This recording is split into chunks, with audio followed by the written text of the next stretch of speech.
Hey guys, MDEX Music here, and in this video, we're gonna practice an essential skill for improvisation, beat targeting. This is part of our Bebop lines series. Remember, if you're an exclusive access member, you can download the supplementary material that accompanies this video. Or you can join us right here on YouTube by clicking on the join button or the link provided. So what is beat targeting and why is it such an excellent exercise to improve your improvisation skills? One of the hardest things to do when improvising is being able to hear a line before you play it. Not only hearing the notes, but also hearing the rhythmic placement of the line. The idea is to develop an intuition for where to start playing a lick by thinking of where we want to end it. We are usually playing behind what's happening. Instead of thinking ahead, we think in the moment. We see a D minor 7 and we try to play something that sounds cool on top of it. Maybe we use the Dorian scale or we play the ninth. But by the time we play, we're already behind what's coming next.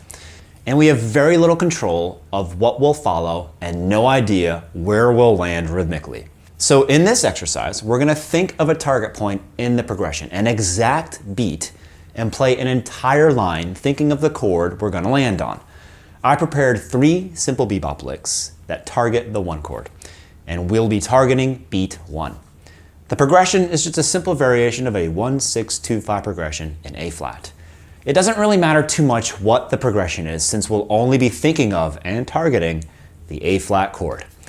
So we'll take each lick and truncate the starting point on each note so as to start playing on different beats, but always thinking of beat 1 of the first measure as our target.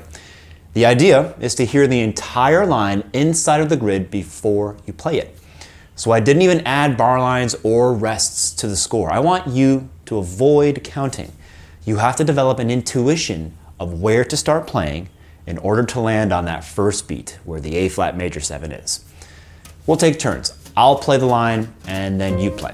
It's very important that you try to hear the entire line and clearly feel where you'll be landing. Try to shift your perspective from where should I start playing to where do I want to end the lick. After you play this exercise with the video, you can use Mapping Tonal Harmony Pro to practice at different tempos and keys. I'll include the XML file for Mapping Tonal Harmony Pro with the accompaniment track for this progression in the download.